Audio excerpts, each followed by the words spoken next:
Whoa! Almost fell into the chair. We'll keep it.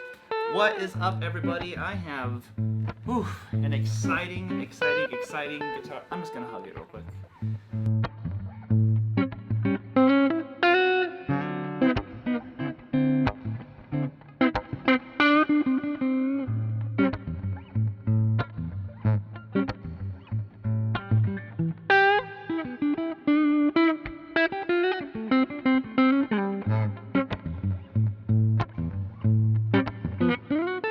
Now, the guitar in said box is not really a typical guitar that I would play and get, because it's not really my style, you know, more rock style. This is kind of a guitar that's essentially for jazz and blues, and you know, like I said, I always just consider myself a rock guitar player. But I found one. It's kind of a funny story behind it, which I'll tell you here in a second. But I found one that they made for 3 years, and it wasn't for jazz and blues.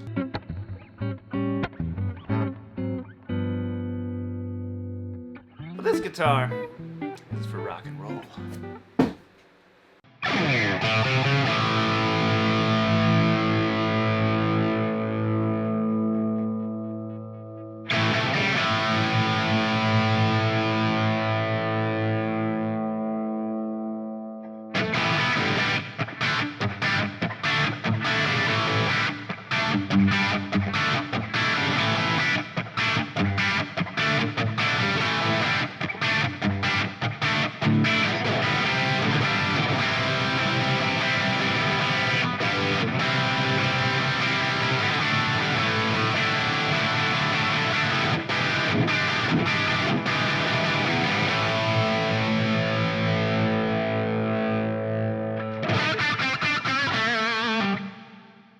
So here it is. I finally got a 335. Now, I've wanted a 335 for years and years and years. It's not really my style as far as, like, you know, the style that's normally associated with this kind of guitar.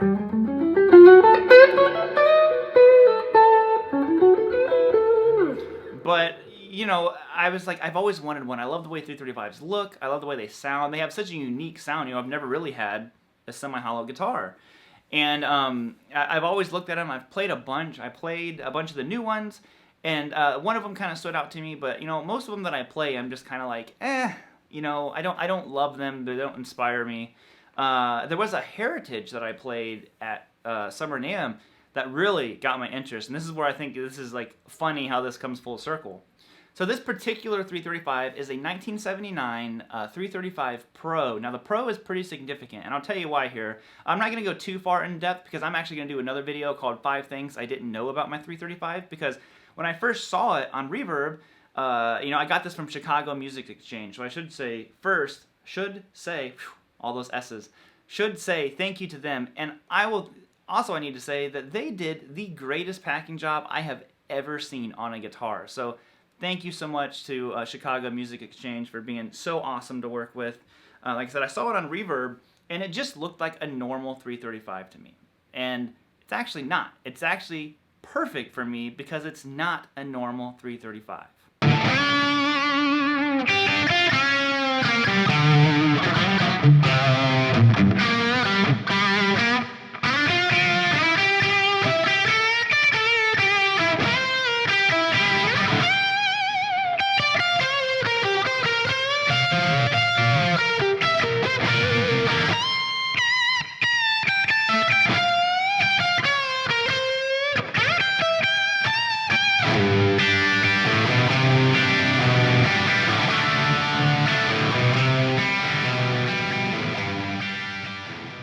So here's how this guitar came to be becoming mine. So basically, I fell asleep on our couch, and I woke up, and my buddy Austin over at Chocolate's Guitar Channel had posted a video, a Les Paul video, and I was just like, I wonder what he has on his Reverb store. I haven't checked in a while. And I looked, and Austin had a 1979 Les Paul, and I was like, oh, that's cool. You know, I'm not really looking for another Les Paul necessarily, but I thought that was really cool. It was a cherry sunburst, pancake body, all that good stuff.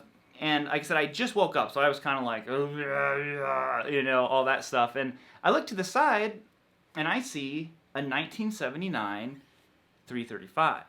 Now, there's a few things that I'm like super particular about with 335s. One of them is it has to be red. When I think of a 335, I think of it being red. The bursts look incredible. I love them. Not saying I wouldn't want to own one, but to me, when I think of 335, I actually think of red. The next thing is I want it to be a dot neck. I don't know why. When I think 335s, I think dot neck. Not trapezoid, not like a Les Paul. I want a red, dot neck 335 is exactly what I, envision when I think of a 335. And that is exactly what this one had. So dot neck, red, I'm like, yo, you got my interest. And I'm kind of looking at it and I'm like, what's a pro? Like I was wondering if this was like it's like a cheaper version of a main, 335 that they made in the 70s.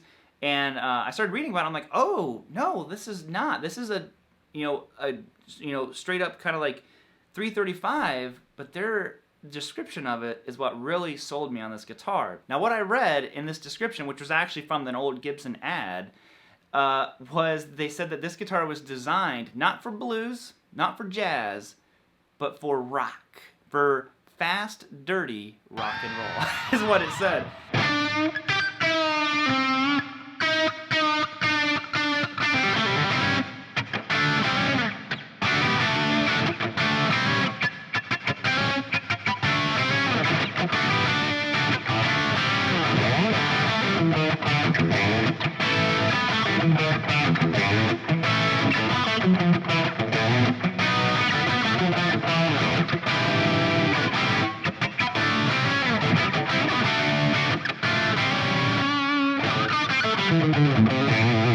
And I was just like, oh my God. So the reason why they said that is because they were trying to make this guitar more popular in the rock and fusion world.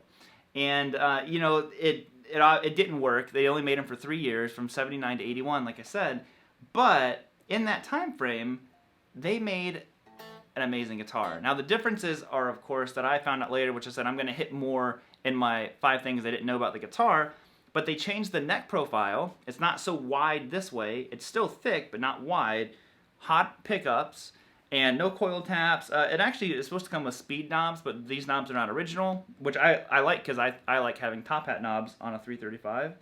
And like I said, it's just when I was reading it, I was like, yo, this is the one. And there was only one other one, a 79 on reverb, and it was a burst. I was like, I think that this guitar found me. And I was like showing it to my wife, and she knows that I've wanted a 335 for a really long time. And I was like, what do you think of this? And she was just like, there's a 3-day return policy. I think we should get it.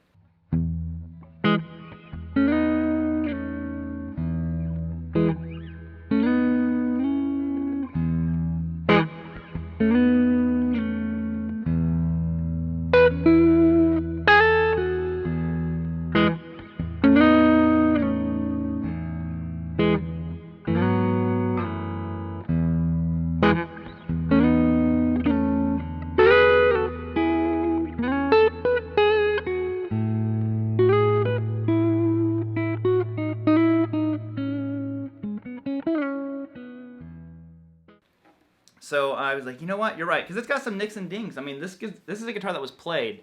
It was definitely played by someone who sat down. There's no buckle rash on it, but it's, it's pretty banged up and everything. Like it was played and loved, I would imagine, and it got here finally got here. I open it up, and I take it out of the case, and I put my hand around the neck, and I'm like, it's not going back. I knew right away, like as soon as my hand felt the back of this neck, I was like, yep, this is staying. It's an incredibly unique guitar. It's special. Like I said, I'm going to do a video about it where I'm going to go more in depth. This is just kind of like, here's the guitar. But it's amazing. It is an absolutely...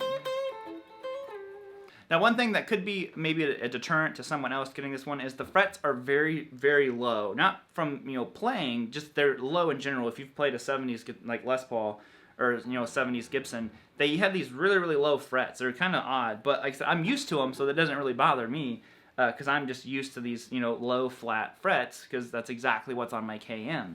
So anyways, this is it. I'm sorry, I've been blabbing too much. Like I said, I'm going to do a video, 5 things I didn't know about this guitar, because like I said, at first glance, oh, it's just a 335. Dig into it a little bit more, I'm like, what's the pro? I found out a lot of stuff, and I figured, I was like, this is, on paper, this looks like the perfect one for me. it is, I am, you know, over the moon with it. I've been playing it so much. And I think it's actually going to help me a lot because it's making me play different, you know.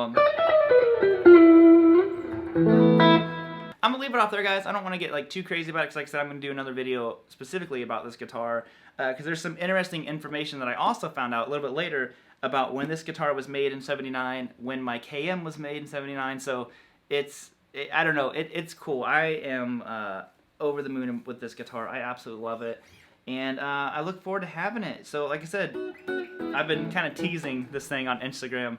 But I'm gonna bounce on out of here, guys. Hope you have a great weekend, and be looking for that 5 things I didn't know about my 335 coming out very soon. Peace out, homies. Keep on rocking. You are all amazing as always. And yo, we out of here. Peace. You think I can do all 3 cameras at once? Peace, peace, peace.